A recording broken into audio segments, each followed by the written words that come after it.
I think the bigger problem is the enemy from within, not even the people that have come in and destroying our country. By the way, totally destroying our country. The towns, the villages, they're being inundated. But I don't think they're the problem in terms of election day. I think the bigger problem are the people from within. We have some very bad people. We have some sick people, radical left lunatics. And I think they're and it should be very easily handled by, if necessary, by National Guard, or if really necessary, by the military, because they can't let that happen. To expedite removal of the Tren de Aragua and other savage gangs, I will invoke the Alien Enemies Act of 1798. Can you imagine? Those were the old days when they had tough politicians. I have to go back that long. Think of that, 1798. Oh, it's a powerful act. You couldn't pass something like that today. Today we're politically correct. Our nation has been gripped by professional anarchists, violent mobs, arsonists, looters, criminals, rioters, Antifa, and others. These are not acts of peaceful protest. These are acts of domestic terror. The destruction of innocent life and the spilling of innocent blood is an offense to humanity and a crime against God. That is why I am taking immediate presidential action to stop the violence and restore security and safety in America. I am mobilizing all available federal resources, civilian and military, to stop the rioting and looting, to end the destruction and arson, and to protect the rights of law-abiding Americans, including your Second Amendment rights. As we speak, I am dispatching thousands and thousands of heavily armed soldiers, military personnel, and law enforcement officers to stop the rioting, looting, vandalism, assaults, and the wanton destruction of property. We are putting everybody on warning. Our 7 o'clock curfew will be strictly enforced. Those who threaten innocent life and property will be arrested, detained, and prosecuted to the fullest extent of the law.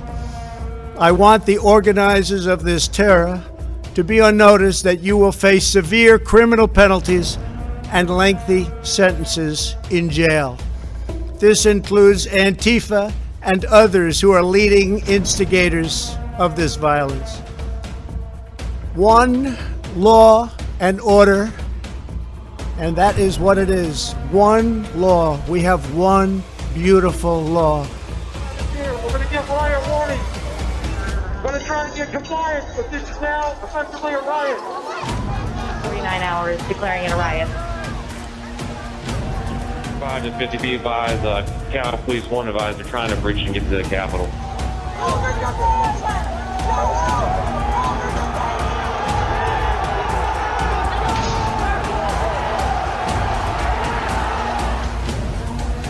We have a breach of the Capitol! Breach of the Capitol!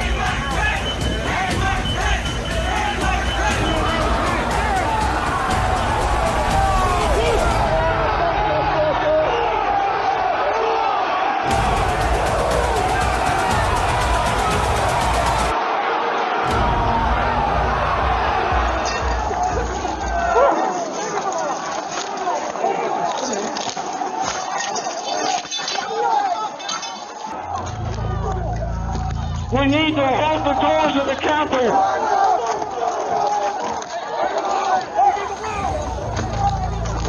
I need court support.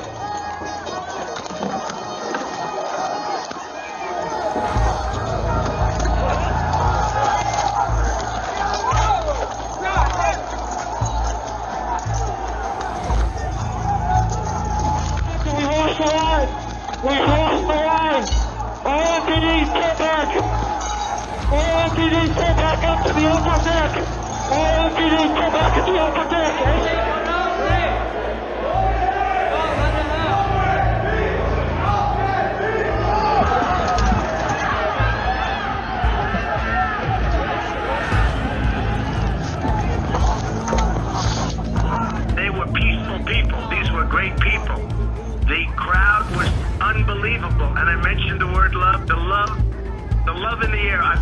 anything like it.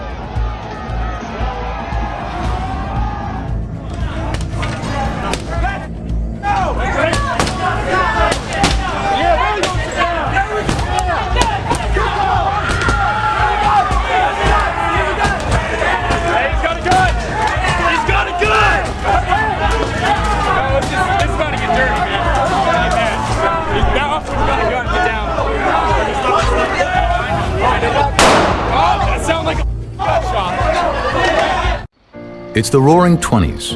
The country is flourishing. Some African American communities are prospering, like the residents of Greenwood in Tulsa, Oklahoma.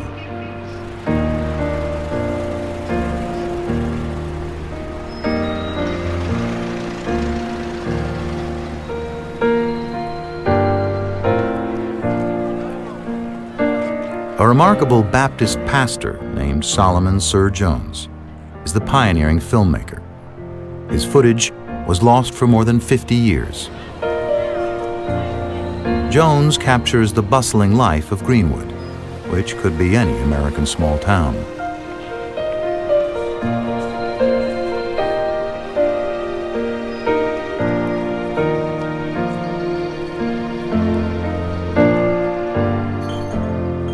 But Tulsa's whites don't like what they see. In May 1921, after a black man is accused of assaulting a white woman, a white mob rampages through the city. For a night and a day, they loot and burn Greenwood. A Fox News crew captures the only surviving footage. It is the bloodiest racial massacre in American history, leaving nearly 300 dead.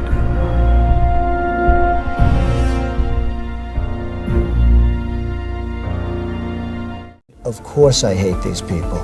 And let's all hate these people, because maybe hate is what we need if we're going to get something done.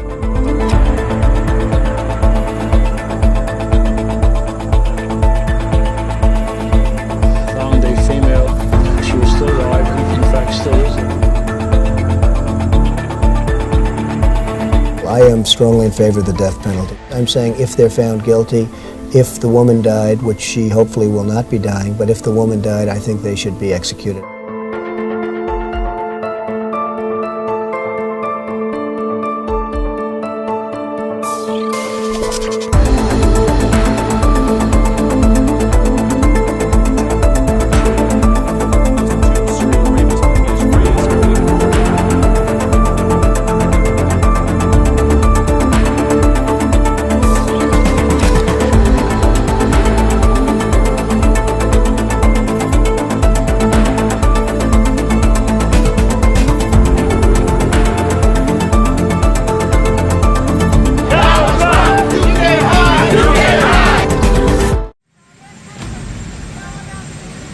April?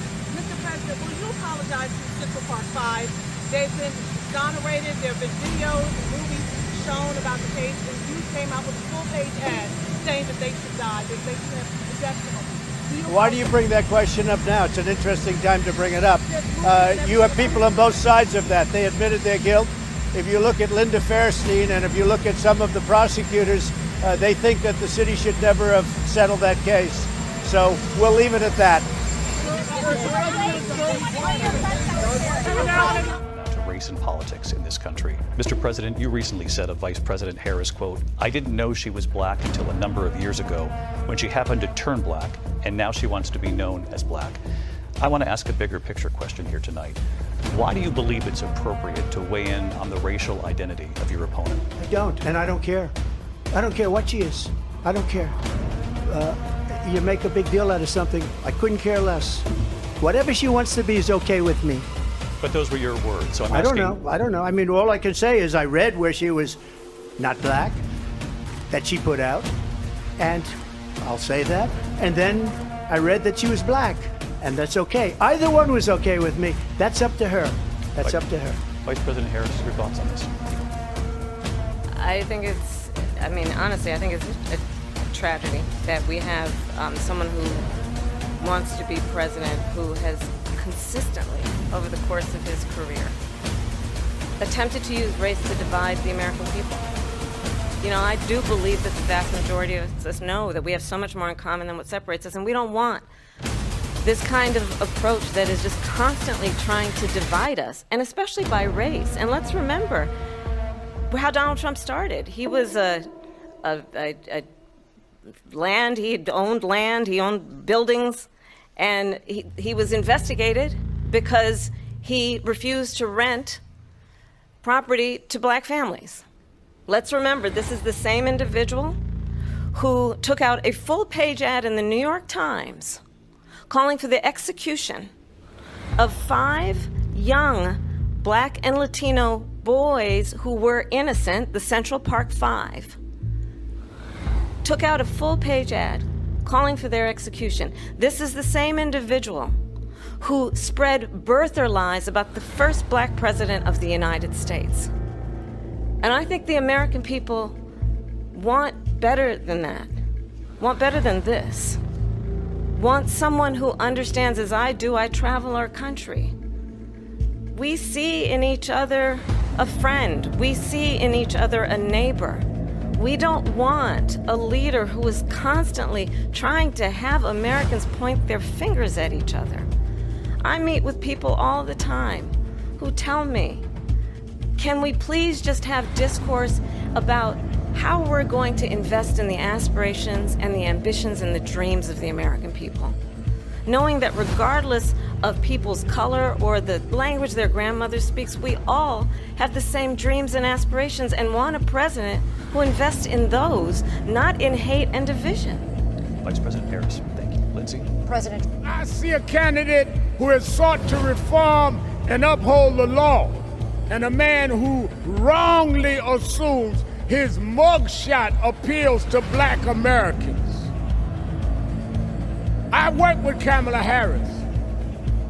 In every job she's had, she has consistently committed to making government work for those of us who've been disadvantaged. All Donald Trump has been consistent about is making himself richer and sowing division to get that done. This man sat right here in Chicago a few weeks ago refusing to apologize for claims that migrants were taking black jobs. Well, in November, we're gonna show him when blacks do their job.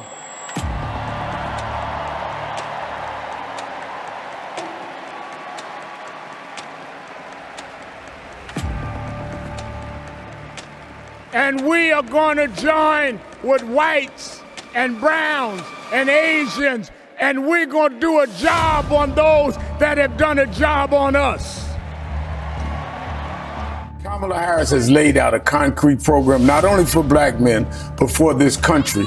You couldn't, with any kind of form you want to use, tell me what Donald Trump is saying he's going to do for this country. It's all grievance. It's all hate.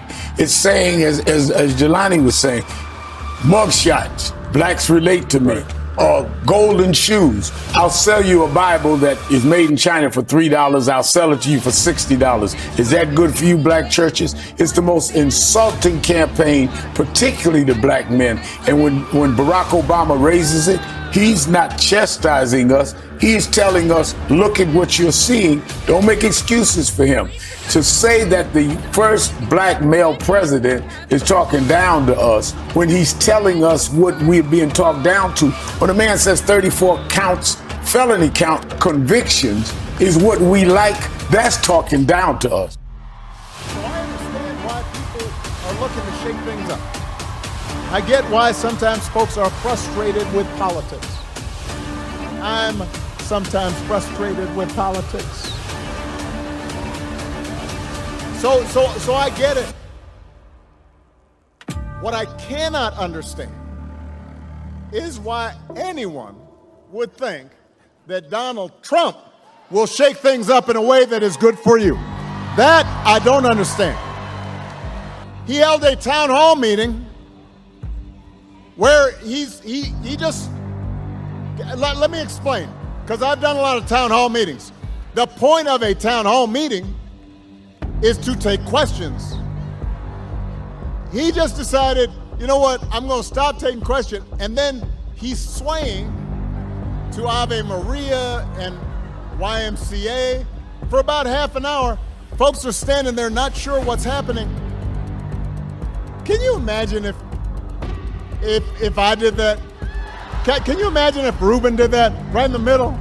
Now, our playlist would probably be better, but I repeat, the insult of saying that black voters would in some way be enticed to support him because he had a mugshot like all of us are criminals, or to say that because he has 4 indictments, one of which, or really 2 of which, both Georgia and the federal, around him trying to rob votings when we had to fight. People were bloodied, beaten, and killed to get us the right to vote.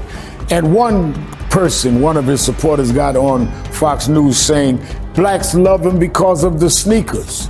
So let me get this right. He didn't support George Floyd Justice and Policing Act, Biden did, and signed an executive order. He didn't support the John Lewis Voting Rights Act. But we supposed to go for sneakers and a mugshot. And those blacks that are standing there with him, have you no shame? And as vice president, have been a champion for bringing marijuana down on the schedule. So instead of it being ranked up there with heroin, we bring it down. And my pledge is, as president, I will work on decriminalizing it, because I know exactly how those laws have been used to disproportionately impact certain populations, and specifically black men. Ask Donald Trump what his plan is for black America. Ask him. I'll tell you what it is. Look at Project 2025. Project 2025 tells you the plan includes making police departments have stop and frisk policies. My plan that is about building up home ownership in the black community. We can do that. So my agenda, well, first of all, on the point of reparations, it has to be studied. There's no question about that. And I've been very clear about that position. You can't let anybody take you out of the game by not voting. The solutions, and maybe this is the point you're making about what President Obama said. The solutions are not going to happen just overnight. The first bill, practically within hours of taking the oath, was a bill to fix our immigration system. Yes, ma'am. It was called the U.S. Citizenship Act of 2021. Exactly. It was essentially a pathway to citizenship for the elite. Yes, ma'am. May I finish responding, please? But you have to let me finish. You please. had the White House and the House and the Senate, and they didn't bring up that bill. I'm in the middle of responding to the point you're raising, and I'd like to finish. Yes. I'm sorry, and with all due respect, that clip was not what he has been saying about the enemy within that he has repeated when he's speaking about the American people. That's not what you just showed. Well, he was asked about that specific... No, that's not what you just showed. In all fairness and respect to you, that was the question that we asked him. You didn't show that, and here's the bottom line. He has repeated it many times, and you and I both know that. And you and I both know that he has talked about turning the American military on the American people. He has talked about going after people who are engaged in peaceful protest. He has talked about locking people up because they disagree with him. This is a democracy. Democratic presidential nominee Kamala Harris was welcomed to the stage as thousands of supporters cheered at Rawhide Event Center. It's time to turn the page.